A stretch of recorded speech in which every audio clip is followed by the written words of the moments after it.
What is up, everyone? It's me, Jaxson here, and welcome back to a brand new episode of the Jaxson Adventures. Today, we are back with a brand new reaction video. So, in today's reaction video, I just heard some thunder outside. Anyways, so, in this reaction video, sponsored, shout out is Goji Center, once again. This is called Kong Almost Got Killed by this Titan. Titanus camazotz. I don't know what that is. I've never heard of this Titan. And I always thought the skull crawlers were the reason why Kong was almost killed. But I'm guessing I'm wrong. But I'm going to see what this Titan is. Is it more powerful than the skull crawlers? Could it be more powerful than Godzilla? I don't know. We'll just see in this video.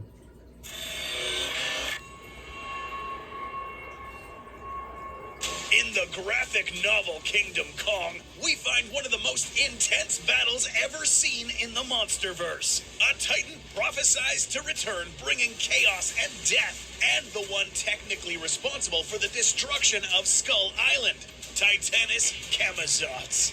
Wow. Today, we will learn about the origins of this kaiju and where he stands in the Monsterverse timeline.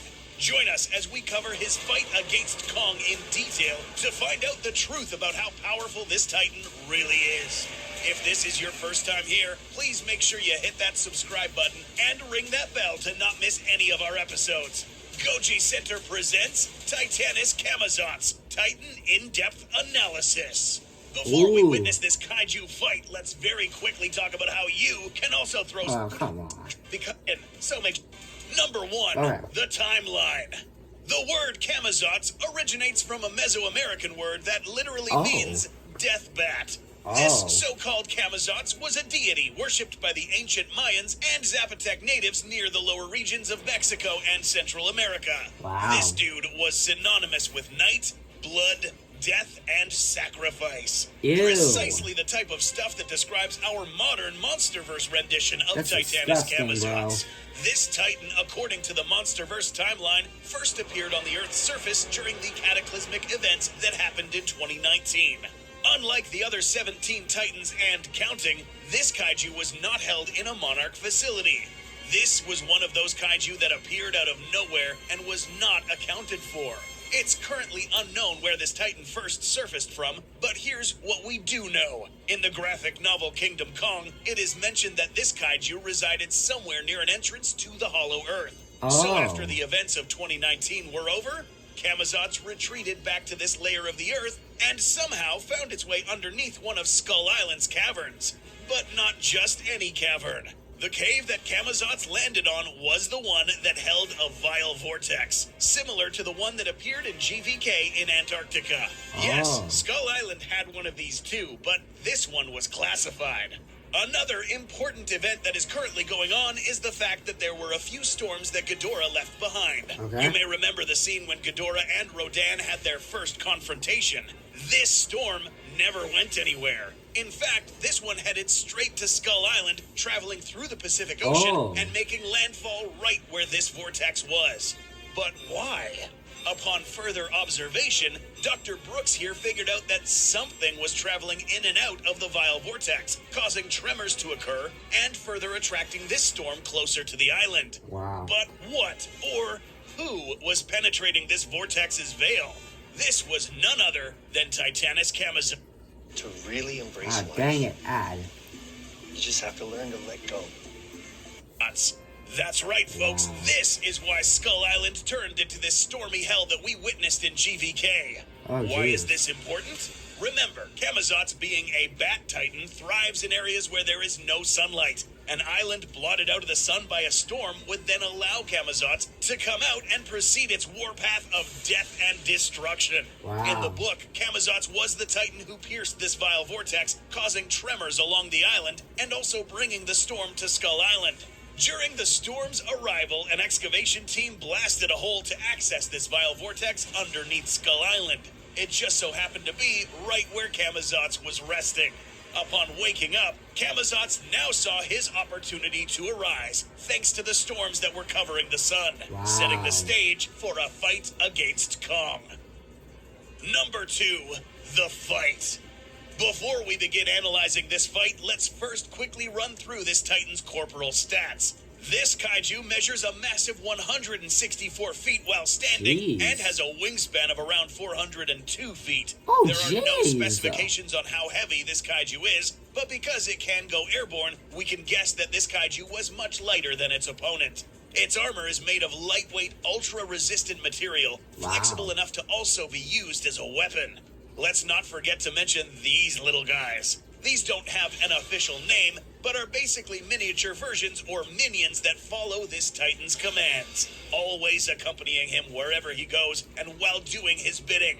Titanus camazotz first flies out of the cavern with its army. Immediately, Kong replies with his chest-pounding intimidation display. Kong, being a tool user, quickly looks around for a way to bring down this airborne kaiju. When throwing this massive object, camazotz dodges this and lets out its signature weapon, the sonic screech. This is a roar that causes a sound so loud that it is mentioned that it can disorient Titans and could have some serious effects if this is prolonged. Which is what happened to Kong. Upon feeling disoriented, camazotz quickly grabs Kong by the shoulders using its sharp talons, carrying him in the air only to drop him from a high altitude onto the ground. Kind of like what Monster Zero did with realized Godzilla. that Kong was having trouble facing camazotz, and quite frankly, he was. Facing an airborne kaiju with melee capabilities was going to be out of Kong's comfort zone. While the jets are fighting off the smaller camazotz minions, Titanus camazotz flies close to Kong once again to repeat the same maneuver. But this time, Kong jumps up and grabs camazotz by its horns, allowing him to slam the entire Titan onto the ground, where he would now have an advantage. As Kong goes down to try and finish off this seemingly disabled camazotz, this Titan surprises Kong with a new weapon, its tail. This weapon is made up of segmented, hardened layers of armor, allowing it to be used as a whip or another prehensile limb, similar to the Skullcrawler's tail. This tail is strong enough to grip onto Kong's arm and even lift up the entire Titan. Once airborne, camazotz repeats what he did before, dropping Kong repeatedly to the ground while soaking in a lot of damage. At this point, it was evident that Kong was now being overpowered again. But because the fighter squadron was around, they were able to hit this Titan's exposed back right before he overwhelmed Kong. Infuriated, camazotz quickly turns around and orders his minions to take care of the fighter jets.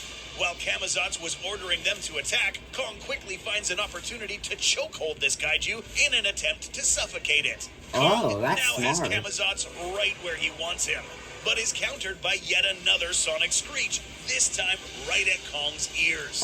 This was so loud that it made Kong's ears bleed. Because this screech was so loud, this pilot briefly lost control of its jet. The screech had interrupted all the comms and navigation aids. Now camazotz managed to get loose, and now tried to fly high to later plummet and inflict a decisive blow to Kong.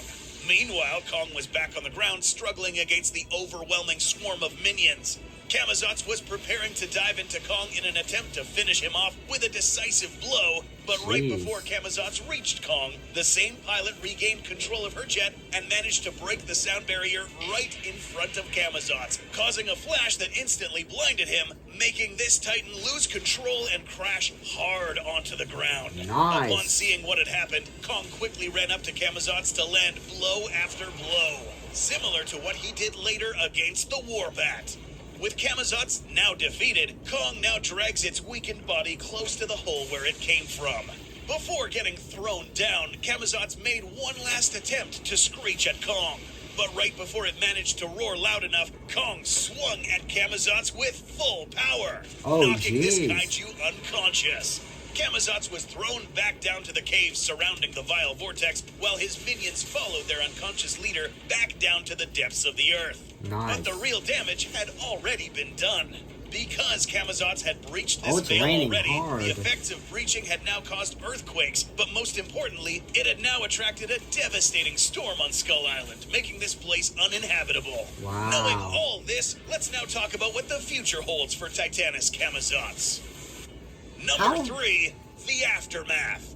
This is the last we hear about Titanus camazotz. It is not clear whether he died shortly after Kong sent his body back to the Hollow Earth, But if he survived, it is possible that Camazotz, along with its army, could still be lurking in the dark nether regions of the Hollow Earth. Oh, geez. Knowing this, it is possible that these two might have yet another confrontation in the near future.